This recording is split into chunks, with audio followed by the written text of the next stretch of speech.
Hello, hello, Libra Collective. Kamusta ka today? Ako po si James from James Tarot PH at ito po ang inyong monthly reading for September 2026, bagong buwan.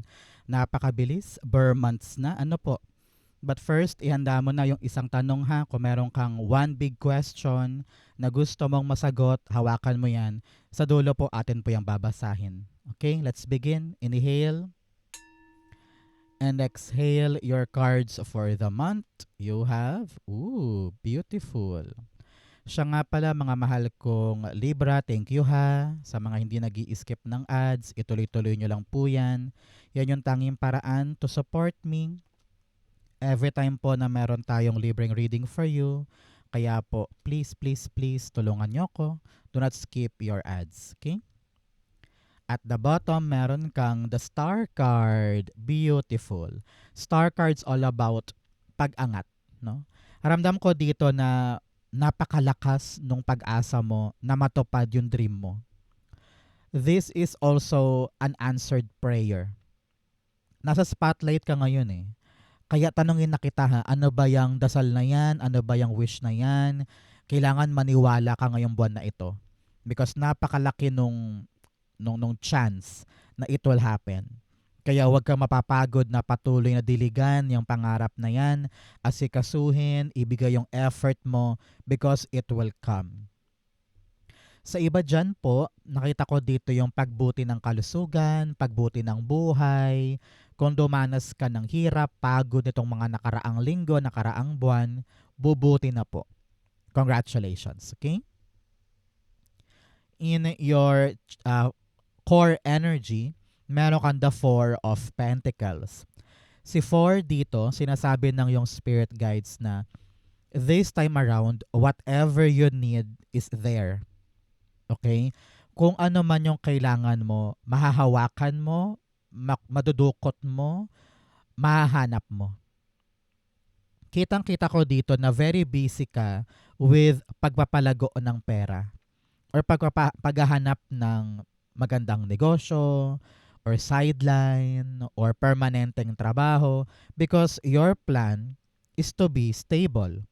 Ayaw mo na mag-iisip ka kung paano yung pangkain namin next month or pambayad sa bills or pambayad sa renta. Gusto mo meron ka agad na meron akong makukuha sa oras na kailanganin ko. Ayaw mo ng ayaw mo na ng salat, 'di ba? So gumagawa ka ngayon ng paraan para maabot 'yan. And this month, I'm feeling the energy na yes, the stability is here. No? Payapa ka, panatag ka eh. And you are embracing. Sabi mo, hahawakan ko to, iingatan ko to para tumagal. Para maging long-lasting sa buhay ko. Parang ganyan. Congrats ha. I'm seeing 333 on my clock telling me talagang meron po kayong ancestral spirit guide na ginagabayan ka talaga ngayon. Na mayapang ka mag-anak yan. Na pinaprotectionan ka, kaya magpasalamat ka ha. Magtirik ng kandila to give thanks. Okay? Four of Pentacles, the Ace of Wands. Sabi dito ng yung spirit guides, meron kang yayakapin this month na isang exciting na bagay. Halimbawa, ngayong buwan sisimulan mo nang yakapin yung proseso para maitayo yung parlor na yan. O ngayong buwan naisip mo, ay, gusto ko nang sumali doon sa night market namin dahil malaki daw ang kita. So, susubukan kong pasukin yun. Kasi nga, you are praying and wanting to be stable. Kaya unti-unting may sasagot sa mga dasal mo na parang, God, I need this racket or I need this opportunity. Bigay mo, bigay mo. Ayan, may binibigay. Kaya anong dapat gawin? Wag na wag maghalokip-kip. Buksan ang sarili para subukan yun at makikita mo na ito na yung chance ko. Okay? At the bottom, Magician card. Sabi ko nga kanina, hiniling mo to, dinasal mo, minanifest mo, no? Sabi mo, God, ibigay mo sa akin tong chance na to, ibigay mo sa akin tong pintuan na to, gustong gusto ko to, kailangan ko to para sa stability ng family ko. Ayan, ibibigay. Kaya anong dapat gawin ni Libra? Sumubok. Huwag matakot. Huwag umatras. Kailangan ipakita mo kay universe na ready kang tahakin yung isang bagong bagay na magbibigay sa'yo ng stability and fulfillment. Okay? Magagawa mo yung dating imposible, posible. You have the enough tools, the skills, the power to create it. Kaya wag pagdudahan ng sarili. Okay? So Libra, ano ba yung mga wish mo this month? May balak ka bang matupad this month na wini-wish mo, naku, ito na yung right time for you. Nandito ang star. So i-wish mo na yan, it will happen to you. Okay? In the area of what you need to focus on, meron kang the 8 of Cups. Merong 8 here telling you, 8 din, strength card. Sinasabihan ka na you have the power. You have the power to make it big. You have the power para maging abundant ang buhay mo. So gamitin mo yung power na yan na binibigay sa'yo para maging infinite or pangmatagalan yung swerte. Okay? Here, sabi ng yung spirit guides, panahon na para mag-focus ka sa kaligayahan mo. Meron kang dapat iwanan. Ramdam ko dito na nagtitiis ka lang sa isang bagay na alam mo naman na hindi mo na kayang tiisin pa. Whether relationship yan, or trabaho, or kaibigan, or sitwasyon sa buhay mo na parang ayoko na nito, gusto ko nang umangat. No? Dumudungaw yung likod eh. Ayan oh. Parang meron talagang papasok sa iyo ng mga good news or bagong balita na kailangan mong aksyonan. Kailangan mabilis ka, kailangan alert ka kumbaga. So, now is the time to move.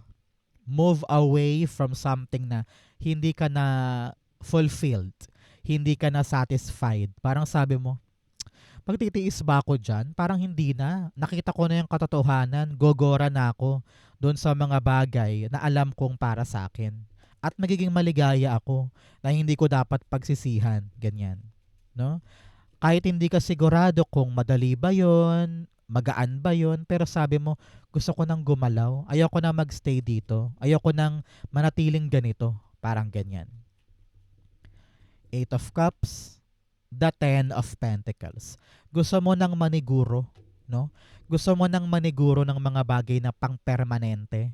Kasi nga itong mga ginagalawan mo ngayon, parang walang assurance, di ba? Parang walang stability. Ngayon meron, bukas wala. Sa isang araw na ulit. Parang ang hirap-hirap naman umasa na lang sa mga bagay na magalaw or nag-rock yung boat, di ba? Or umaalog-alog. Kaya sabi mo, gusto kong pumunta sa mga bagay na sure ball ako, akin, na mapanghahawakan mo for a long time.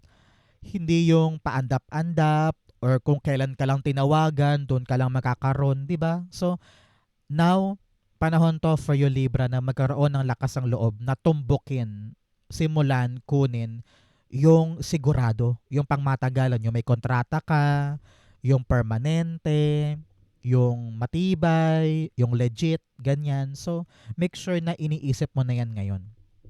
At the bottom, star card, sabi niya, kung nais mo talagang maabot yung pangarap mo, simulan mong gawing stable yung mga gagawin mo ngayon. Halimbawa, ang pangarap mo makabili ng bahay, pero yung trabaho mo paandap-andap lang. Halimbawa, on-call ka lang, tapos wala pang kontrata, kaya minsan hindi ka nababayaran, di ba? So, paano natin maaabot yung pangarap na magkaroon ng bahay? So, now, mag-iisip ka. Pupunta ka na sa isang permanent na may kontrata, na may benefits, na may matibay na sweldo, para yung long-term na wish mo mangyari. Parang ganun eh. So kung naiintindihan mo yung example ko, parang ganun yung dapat mong gawin. Kung hindi sure ito, kung masyadong hindi stable, wag yan. Doon ka sa stable na alam mo magdadala sa'yo sa bagong at magandang buhay. Okay? So mga Libra, ano ba yung mga plano mo? May plano ka this September na gusto mong matupad, isulat mo na yan and it will happen to you this September. Okay? In the area of what you need, meron kang the 6 of Wands. Sabi dito ng yung spirit guides, focus ka sa mga bagay na alam mong dapat mong ipanalo. With the 8 of Wands here in the background, sinasabihan ka na may chance ka na makaangat. May chance ka na parang you are the chosen one. Here with a star, Star, and then Six of Wands. Ikaw yung namayani. Ikaw yung bukod tanging mapagbibigyan nito, no? Kaya gawin mo yung best mo.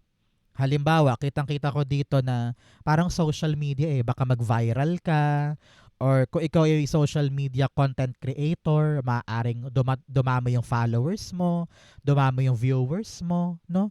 Kaya magsipag dahil unti-unti nang dumadami yung nakakakita sa'yo. Okay? For others, kita ko dito baka may promotion, ikaw yung napili sa isang task, kaya give it your best.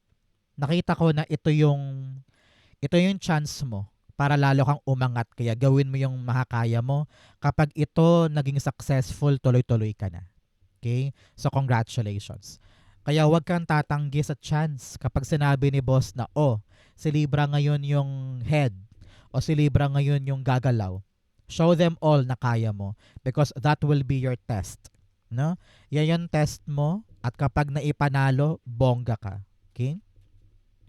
Six of Wands. The Nine of Cups, yes. Alam mo na Libra, kapag lumalabas to, this is a big confirmation na ngayon pumikit ka na at mag-wish ka na. Because this is a wish fulfillment card. Kung ano man tong tatrabahuhin mo at makukuha mo, maipapanalo mo, naku, katuparan niya ng wish. Kaya naman, do your best ha. Hindi pwedeng porket narinig mo na, ay, papalapit to sa wish ko, edi baka maging super confident ka naman at maging kampante ka. Sinasabi ko dito, para matupad yung wish mo, work on it. Kung kailangan magpuyat, kung kailangan mag-double time, kung kailangan mag-research, gawin mo para sure ball ang panalo. Okay? At the bottom, Emperor, yan, sinasabihan ka maging disiplinado, maging wais, maging palaban para makuha mo. Okay? Importante yan.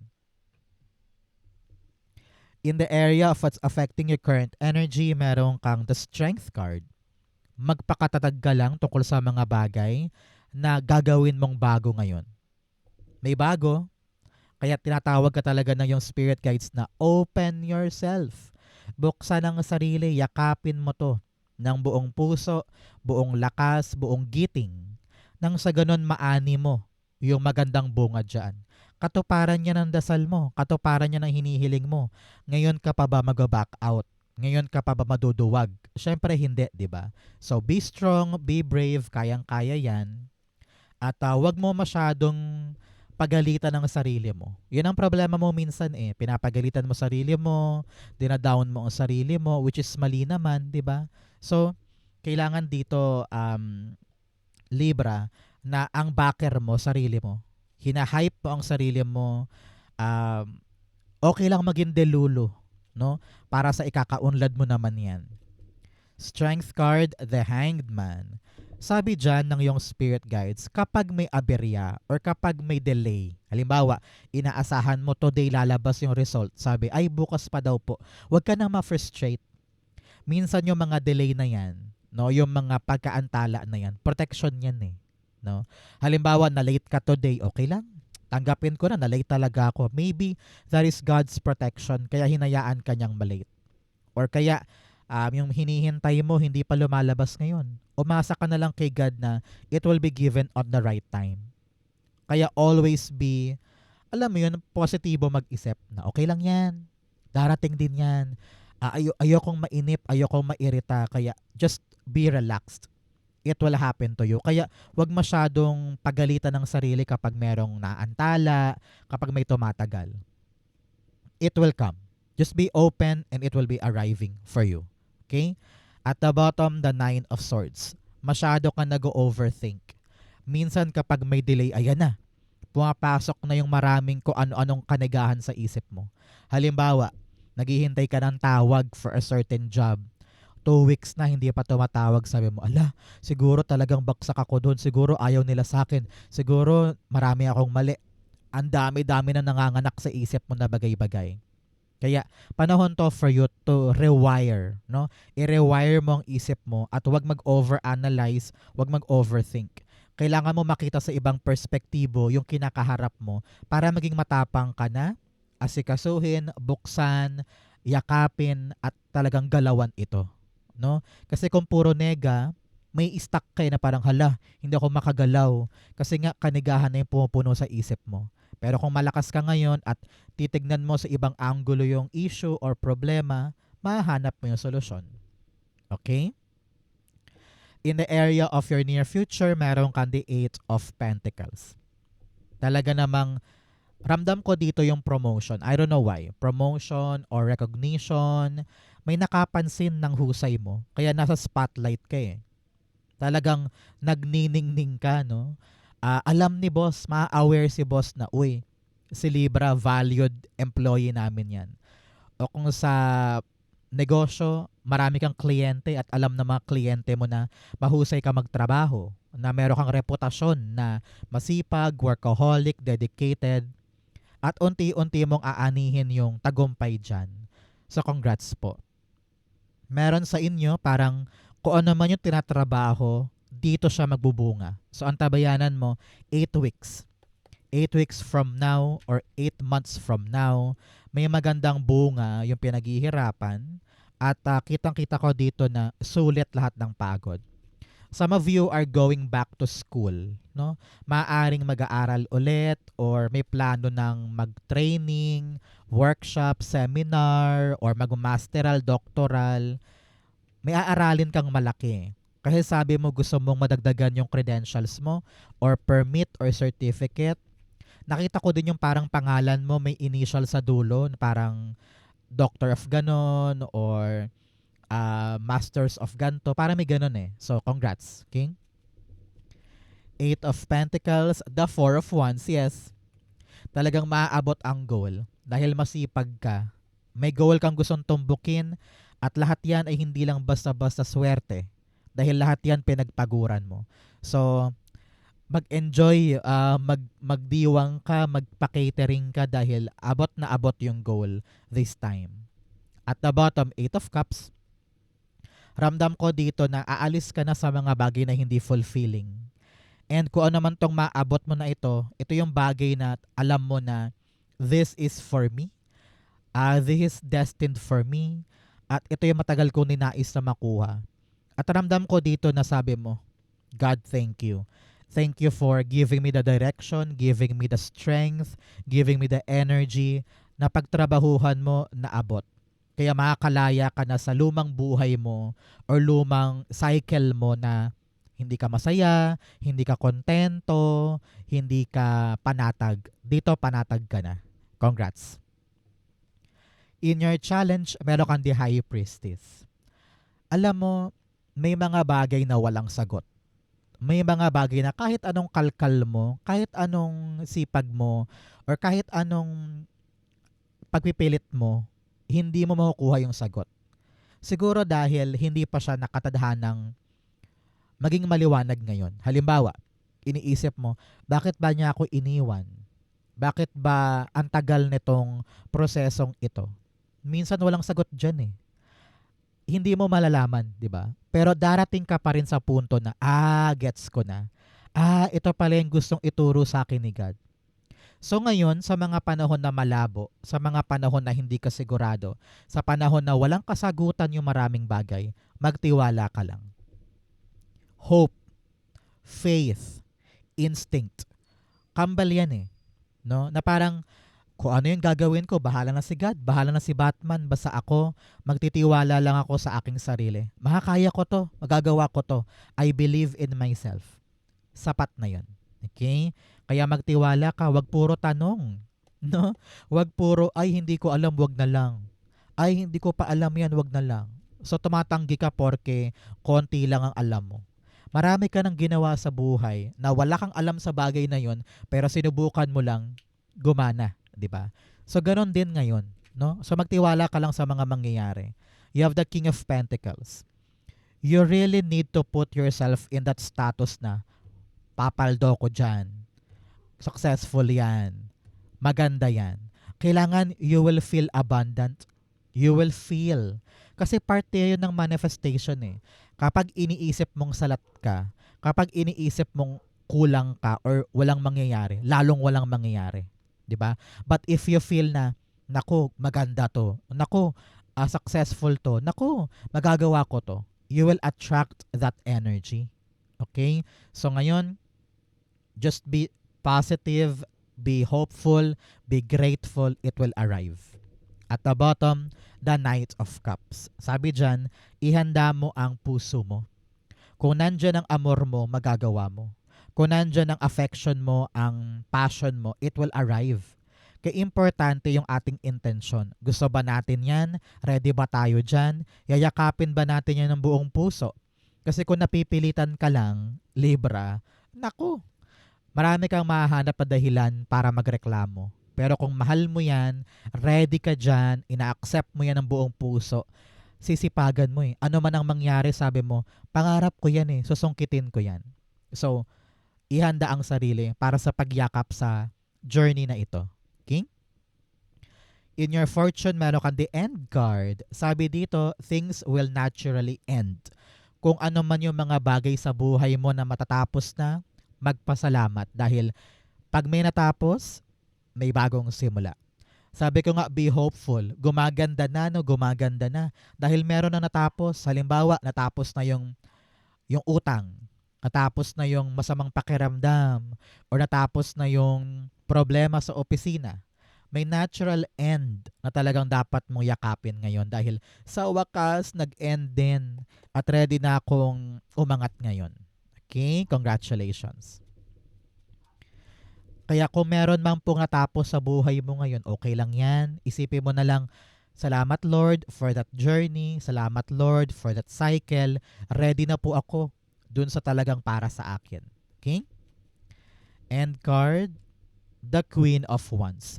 Mas confident ka ngayon. Parang feeling ko dito na empower ka. I don't know why, pero narinig ko yung word na sa mga maghihiwalay dyan, sa mga iniwan dyan, okay lang yun. Okay lang na natapos yung relasyon. Ngayon ka magpalakas kasi parang mas minahal mo sarili mo ngayon.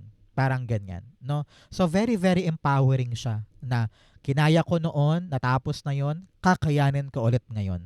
And very very powerful na. Sige sugod, sige laban. I'm ready for the new thing. Parang ganyan. Okay? Wheel of Fortune at the bottom, suswertihin ka na ngayon. Ramdam ko dito na kaya hinayaan ni God na mag-end ito para tumapang ka, para magkaroon ka ng bagong gilas at excitement for the new cycle ng buhay mo. Dito, maswerte ka. Congrats, congrats. Okay? In your divine messages, the Two of Swords. Sabi dito, Libra, hindi pwede na takot kang mag-decide. Kasi paano mo maaabot yung pangarap mo kung takot kang gumalaw? Halimbawa, pangarap mo na pangarap mo makapag-Canada. Pero takot kang mag-exam. Takot kang magpa-interview in English. Takot kang mag-aral ng French-Canadian. Inaaral ba yun kapag kailangan pumasok ng Canada? Hindi ko alam eh. Pero halimbawa lang, kailangan aralin yung language na French-Canadian. Sabi mo, ayoko. Lagi kang takot mag-decide. Hindi pwedeng ganun dahil walang mangyayari. Minsan, kapag nasa harapan mo na yung issue, kapag nasa harapan mo na yung gagawin, you don't have any choice but to do it. 'Di ba? So, be brave, harapin yung issue, pag nilay-nilayan, para mahanap mo yung tamang solusyon. Okay? Sabi dyan, kapag magaan sa puso, yun yung tamang desisyon. No? Parang pag walang puwersa or walang pagpipilit, you're on the right path. Okay? Two of Swords, the Four of Swords. Sabi ko nga, kung panatag ka sa isang desisyon, yun. Kapag ramdam mo na hindi mabigat, hindi masakit, hindi ka nagigilty, that is the right path. Pero for others, alam mo, very conflicting ito ha. Narinig ko na kung hindi ka pa ready mag-decide, magpahinga ka daw muna. Magbakasyon, labas-labas, punta sa park, uwi sa probinsya, or mag-malling ka.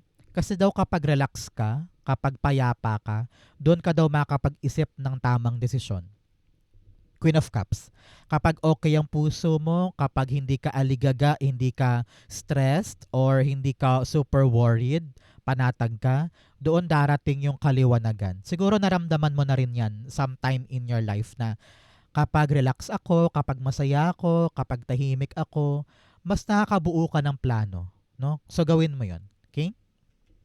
Outcome mo yan, bigyan muna kita ng fortune cards. You have older woman, babae daw po na matanda, ano? Baka older sa'yo, maaring kapatid, magulang, or katrabaho, may concern daw sa kanya. You have coins, money will be coming to you. Yes, kaching-kaching. Meron daw po paparating na pera. Congrats, congrats. Claim mo na yan.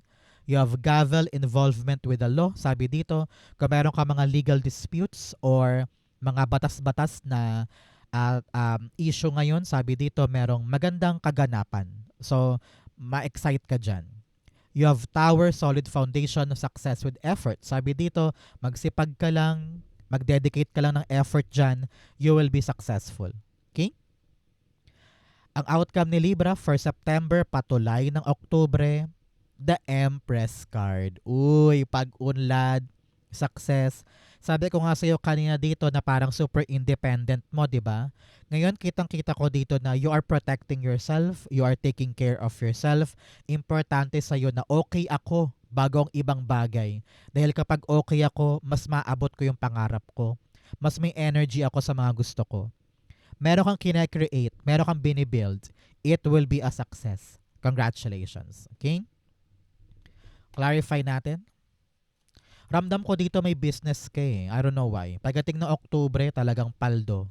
No? Matagumpay, malakas, talaga namang pinipilahan na parang sinihan yung gagawin mong yan. Congratulations. Okay? If you're building something now at the end of the month, it will be a success. Empress, the world card. Yes, talagang success. Completion, pagbuo, pagtatapos ng isang bagay na kinukumpleto, no? So asahan po ang tagumpay at talagang maunlad at successful na bagay na ngayon mabubuo mo na at gogora ka na malasap or mapayabong yan. Congratulations. Ramdam ko baka may mag-travel, baka merong mag-around the world, pero here you are exploring your success. Congrats. At the bottom, star card. Yes, wow. Talagang mission accomplished ito. Hiniling mo lang noon, ayan. Nasa sayo na, nasa kamay mo na. Congratulations po. Talaga namang napakalakas mong mag-manifest ngayon. Very, very good for you. So Libra, dako tayo sa yung isang tanong, isang sagot. Tumilapon to, kunin natin ha. You have the Knight of Wands. Pumikit ka ngayon and think of that one question. You have the Knight of Wands, the Eight of Wands, and the Three of Swords. Isama natin to. Gusto niyang sumabay. The Ace of Wands. At the bottom, the Ace of Cups. 1-1. Talagang new door, new opportunity, new life. Sabi dito ng yung spirit guides, huwag ka nang magpakulong pa sa mga kanigahan mo ha. Papasukin mo yan. Alam mong exciting to. Alam mong maganda yung bagay na yan. So, love it, embrace it, and be confident. Charge forward. Huwag na huwag kang papakabit or papatali dun sa mga nakaraan mo. Sabi dito, pag-focusan mo yan, maging maging efficient ka, maging mabilis ka, maging malakas ka para tumbukin to. Darating ang good news this time about sa bagay na yan na tinatanong mo. And itong darating na impormasyon ang magpapa-excite sa'yo na sige, sigurin na natin yan. Confirmed na, maliwanag na, larga na tayo. Kapag lumarga ka, eyes on the prize, eyes on the target, wag na wag kang papabulag sa pain from the past na maaring bumalik ngayon. Just be positive, be confident, kayang-kaya mong yakapin yan. It will be good for you. If you're waiting for a yes or no, the answer is yes. Mag-ingat lang doon sa mga bagay na bigla-bigla mo maaalala na baka magpaantala sa'yo. Headstrong ka and charge forward. Okay? So Libra, yan po yung isang tanong, isang sagot ninyo. Ganon din po ang inyong September 2026. Ang po kayo nakaresonate, comment below. Basahin ko po yan. Thank you mga mahal kong Libra for watching hanggang dulo. I love you. This has been James for James Tarot PH. God bless everybody.